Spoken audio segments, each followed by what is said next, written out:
Ce sont deux médecins sénonais, deux médecins résistants, deux médecins qui se connaissaient et deux médecins qui se sont retrouvés au Struthof, qui du Struthof sont passés au camp de Dachau. Tous les deux ont été libérés, ont survécu à la déportation.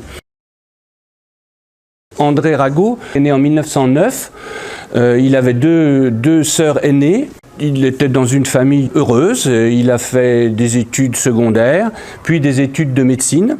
Donc André Rago est arrivé en 1935, il a travaillé avec le docteur Potier, il s'est marié André Rago en 1936 et en 1937 le docteur Potier lui a dit « Eh bien, reprends ma clientèle », qui était une grosse clientèle. Et il s'est très vite spécialisé dans les accouchements et en particulier il a été un défenseur de méthodes qui étaient assez révolutionnaires, qu'on appelait à l'époque l'accouchement sans douleur. Les motivations des gens qui ont fait de la résistance sont la volonté de libérer le pays, parce que vivre sous une occupation, c'est quelque chose, tous les témoignages le montrent, d'insupportable. Et la deuxième motivation des résistants, c'est la défense de la démocratie. Revenir à la République et aux libertés fondamentales. Le docteur Rago était quelqu'un qui était profondément humaniste, hein, c'est-à-dire c'est quelqu'un qui aimait son prochain, c'est quelqu'un qui était très dévoué et c'est quelqu'un qui était républicain. On comprend qu'il se soit engagé. Très vite, le docteur Rago a cherché à aider les résistants en tant que médecin. Quand les jeunes Français ont été obligés de partir travailler en Allemagne, septembre 1942, la première loi, mais surtout février 1943, le service du travail obligatoire, André Rago, en tant que médecin, voyait les jeunes qui étaient obligés de passer une visite médicale avant de se présenter aux Allemands et de partir en Allemagne. Et il trichait sur ces visites médicales en s'efforçant de trouver des maladies ou des défauts aux hommes afin qu'ils ne partent pas. Il a trouvé une filière permettant aux jeunes Français sénonais qui le souhaitaient de quitter la France pour rejoindre le général de Gaulle à Londres et combattre dans les forces françaises libres. Des Sénonais savaient qu'il pouvait leur donner la clé pour partir. Donc on allait chez le docteur Rago, on disait qu'on voulait rejoindre le général de Gaulle, il donnait des indications. Alors dans un premier temps, il envoyait chez son père qui habitait Chalon-sur-Saône, juste à côté de la ligne de démarcation. Là, il y avait des passeurs qui la nuit discrètement faisaient passer la ligne de démarcation. Et ensuite, il envoyait les gens au Pays Basque. Et là, arrivé au Pays Basque, à Saint-Jean-Pied-de-Port, il y avait des passeurs. Ces passeurs leur faisaient traverser les Pyrénées. Ça prenait plusieurs heures selon la saison, c'était plus ou moins difficile. Et ensuite, ils devaient se débrouiller. En février 1943, la filière a été trouvée par les Allemands sur les Pyrénées. Une douzaine de Sénonais ont été arrêtés et deux jeunes hommes qui avaient demandé à Rago à partir ont fait demi-tour. Mais c'est que leur copine à ces deux garçons, qui n'avaient aucune envie d'aller rejoindre le général de Gaulle, qui avaient simplement envie de rejoindre leurs copains et qui ne se rendaient pas compte des enjeux, leurs copines sont allées trouver le docteur Rago en lui demandant de leur indiquer le chemin à suivre. Il a vu que ces filles n'étaient pas faites pour ça et il ne leur a rien dit. Elles sont parties d'elles-mêmes, et puis arrivées au pied des Pyrénées, elles n'ont pas trouvé les copains, elles sont revenues à Sens, et elles ont beaucoup parlé. Et elles ont prononcé plusieurs fois le nom du docteur Rago. Comme le sous-préfet de Sens était quelqu'un qui était très favorable aux Allemands et qui surveillait d'un œil le docteur Rago, il a enquêté et il a vraisemblablement donné son nom aux Allemands. Le docteur Rago a été arrêté en juillet 1943. Prison de Sens, prison d'Auxerre, longtemps la prison d'Auxerre, prison du Cherche-Midi à Paris. Octobre 1943, il est à Paris. Novembre 1943, il arrive au camp du Struthof. Dans l'Yonne, les médecins sont surreprésentés dans la résistance.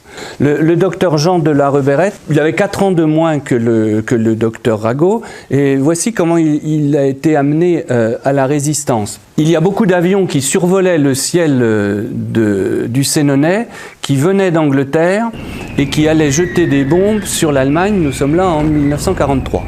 Quand les avions étaient descendus, les aviateurs sautaient en parachute ou mouraient dans la chute de l'avion, mais souvent ils sautaient en parachute. Mais il y en avait beaucoup, il y en avait des dizaines et des dizaines. Hein. Et le but d'un aviateur qui a été descendu, c'est, une fois touché le sol, de pouvoir ne pas se faire prendre par les Allemands pour pouvoir retourner en Angleterre et recommencer une mission, parce que les aviateurs, c'est quelque chose de rare, il n'y en avait pas beaucoup.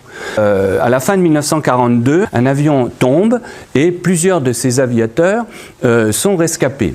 Un Canadien du nom de Perceval Smith marche un petit peu dans la nuit, il trouve une ferme, le fermier l'a emmené dans une maison proche où il savait que les gens parlaient anglais et que les gens étaient favorables à la résistance. Cette maison proche, c'était le petit château de Cerbonne et la maîtresse de maison, c'était Madame Janot. Et Catherine Janot s'est tournée vers son ami le docteur Jean de la Reberette. Passe-moi quelques habits pour mon aviateur. Et l'affaire s'est bien passée. Et le docteur de la Reberette lui a dit j'aimerais bien maintenant en faire plus pour la résistance. Donc elle l'a emmené à Paris, où il est entré en contact avec des responsables de réseaux parisiens. Il est devenu le représentant d'un réseau, mais qui était un réseau de renseignement. Il a développé son réseau, qui porte un nom un peu compliqué, le réseau Vélite Thermopyle, dans tout le Sénonais, un réseau qui fonctionnait bien. Et lui, il a été arrêté pour une des raisons majeures des arrestations dans la résistance, c'est que le réseau à Paris a été infiltré. À partir de là, même évolution, prison de Sens très peu de temps, prison d'Auxerre, Paris et déportation, où il se retrouve au Struthof, où il va retrouver, parce qu'il se connaissait bien sûr, le docteur Rago. Les voilà donc tous les deux au Struthof, qui était un camp très très dur, classé NN, Nacht und Nebel, c'est-à-dire que les déportés NN étaient classifiés comme des déportés qui devaient disparaître dans la nuit et le brouillard, c'est-à-dire qu'on ne devait jamais savoir en France où et comment ils étaient morts. Ça, c'était pour faire régner une sorte de terreur supplémentaire encore sur le devenir de ces gens-là. Dans un premier temps, Rago n'a pas été classifié comme médecin, et donc il était au régime le plus dur, parce que incontestablement, classifié comme médecin avec une fonction de médecin, même si on soigne peu, et très mal parce qu'il n'y a pas les moyens, on est moins maltraité par les Allemands. On arrivait au camp, souvent on n'y restait pas, on était envoyé dans un commando de travail. Et Rago a été envoyé dans le même commando que Jean Léger, qui est une figure de votre établissement. Ce commando de Cochem, qui est un des plus abominables commandos des camps de concentration allemands. C'était une sorte de champignonnière dont il fallait vider la terre pour faire un tunnel. Les nazis qui commandaient étaient particulièrement sadiques et la mortalité était effroyable. Quand Jean Léger en est sorti, il était presque mort, et pour Rago c'est pareil. Mais comment pouvions-nous nous douter que ce lieu serait pour nous un enfer ? Que nous serions là plus malheureux que des chiens, car des chiens, on peut les battre, ne pas les nourrir, mais on ne les fait pas travailler comme on nous a fait travailler là, en nous battant et sans nous nourrir. La vie fut hallucinante, le travail harassant. Notre existence s'en allait chaque jour sous les coups, sous le travail et par manque total de nourriture. Et de retour au camp du Struthof, il a été considéré comme médecin et il était à l'infirmerie, au revire du camp. À partir de ce moment-là, il a déployé son activité de médecin. Mon moral est rehaussé considérablement. Quelle satisfaction de travailler de son métier, de se retrouver ainsi soi-même en accomplissant les gestes d'autrefois. J'ai un travail effarant. On reçoit les dysentériques qui meurent rapidement, les œdèmes, maladie de carence due à la nourriture trop liquide. Beaucoup meurent de dysenterie terminale ou de défaillance cardiaque. Les guéris ne le sont qu'apparemment, car après une semaine de station debout, ils reviennent. Une grande pièce reçoit des maladies pulmonaires. Je trouve beaucoup de pleurésie dont la température se met rapidement à osciller et dont la ponction relève alors une purulence. Il a retrouvé de la Reberette. Un matin, on m'avait annoncé l'arrivée de Français avec quelques médecins, dont un Sénonais. Pensant au docteur de la Reberette, je grimpais à quatre pattes l'escalier qui me conduisait à la plateforme supérieure, où les nouveaux étaient rangés. Et je reconnus mon confrère, arrêté le 15 juin 1943, qui, par bonheur pour lui, était resté un an à Fresnes avant d'être déporté. En me voyant, il resta stupéfait. Et il a retrouvé également d'autres Sénonais qui ont constitué en quelque sorte une petite communauté qui se retrouvait en cachette. Mais le camp du Struthof, il est en France. Et la France est libérée à l'automne 1944. Les Américains arrivent près du Struthof. Et à ce moment-là, les Allemands évacuent le camp du Struthof pour le camp allemand de Dachau. Le 8 octobre, cela fait 1 an que j'ai quitté la prison d'Auxerre et que sacré NN, j'ai disparu du monde civilisé. Et là, de la Reberette, Rago se retrouve dans ce camp où ils vont être jusqu'à la libération par les Américains. La dysenterie, due à la mauvaise nourriture, au froid, à la promiscuité, au manque d'hygiène, affection terminale de tant d'êtres squelettiques, était la maladie qui donnait alors la plus forte mortalité au camp. Son pourcentage de 40% dans la mortalité ne fut égalé que par le typhus. Une infection très contagieuse. La transmission se fait par l'intermédiaire des poux. La température s'élève à 40 degrés, s'accompagnant d'une céphalée intense, de courbatures. Le malade est prostré. Un regard vide, hébété, dans un visage dénué de toute expression, la démarche oscillante. Dans toutes les pièces, des affiches avec une tête de mort, Achtung, typhus, Einlaus, dein Tod, attention typhus, input, ta mort. Dans ces baraques surpeuplées où les moribonds et même les morts séjournaient plusieurs jours sur les paillasses avant d'être admis à l'infirmerie ou emmenés sur le mort express au crématorium, les habitants de ces baraques s'épouillaient le matin afin de passer la journée à peu près sans parasites. Mais chaque nuit, leurs efforts étaient réduits à néant. Le linge n'était changé qu'une fois par mois environ. Les paillasses étaient remplies de vermine et chaque matin à l'épouillage, la chemise contenait quelques 200 poux. Comment passer à travers l'épidémie ? Rago a bénéficié de l'aide de la Reberette et l'inverse, parce que tous les deux ont attrapé la maladie la plus courante dans les camps, qui était le typhus, et qui faisait de très fortes fièvres et qui faisait mourir très vite. Ils ne l'ont pas eu en même temps, ils se sont soignés l'un l'autre. Un jour, quelle ne fut pas ma stupéfaction de rencontrer à l'entrée du revire 2 Sénonais, les frères Berthélemy. Ils faisaient partie à Sens d'un groupe franc avec les 2 frères Paquet que j'avais recrutés peu avant mon arrestation.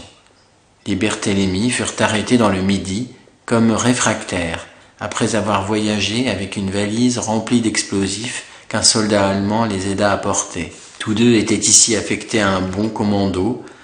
Ils firent profiter de leurs larcins alimentaires un bon groupe de camarades, Crousier, l'abbé Quichot, la Reberette et moi-même, tant que j'en ai eu besoin. Alors, quand on pouvait connaître quelqu'un aux cuisines, c'était presque une assurance vie parce que en cachette, on vous gardait quelques pommes de terre ou quelque chose comme ça. Les rations sont plus abondantes qu'au Struthof. La soupe est plus épaisse. Il y a souvent des pommes de terre. Mais cette aubaine ne durera pas longtemps. Au camp, Rago a véritablement eu un rôle d'aide aux gens qui avaient le typhus et qui avaient d'autres maladies, et il se dépense beaucoup à essayer de soigner ou à aider à mourir les gens qui sont dans ces blocs. Je suis affecté à la chambre 3 du bloc 9. J'ai peu de travail, cette salle ne contenant que de petits chirurgicaux. Je passe mon temps comme je peux, emmenant les malades aux douches ou sur un brancard à la salle d'opération. J'ai beaucoup de peine à porter un brancard, car je suis encore très affaibli, amaigri, et mes jambes sont toujours enflées. Ils sont libérés par les Américains fin avril 1945, mais Rago reste encore plus de 15 jours parce que dans le camp, quand on le libère, il y a des centaines de gens, d'hommes qui sont presque morts, et il reste pour soigner avant d'être rapatrié lui-même. Je pense qu'il est très très affecté moralement. Lui qui était humaniste, il est très pessimiste sur la nature humaine. D'une part, dans Lyon, avec quelques camarades, ils font des tournées de conférences qu'ils appellent la croisade des déportés. Ils vont dans les villages, ils prennent la parole pour expliquer ce que sont les camps de concentration. Et d'autre part, il est allé en Allemagne, il est allé à Metz pour témoigner au procès des bourreaux. Il a témoigné en 1946, en 1947 et encore en 1954, quelques mois avant sa mort, pour témoigner au procès du commando de Cochem, où il était allé, et des responsables du Struthof. Et il est mort très tôt et très jeune, parce qu'il est mort en 1954. Les Sénonais en ont été très affectés. Il y avait des centaines et des centaines, peut-être des milliers de personnes qui ont assisté à ses obsèques en 1954. Le docteur de la Reberette, lui, a continué d'exercer à son retour. Il s'est établi à Paris et il est mort au début des années 80. Il a écrit aussi un petit livre qui doit s'appeler « De l'expérimentation humaine ». Là, c'est une étude sur l'utilisation des hommes par les nazis pour faire des analyses médicales, entre guillemets.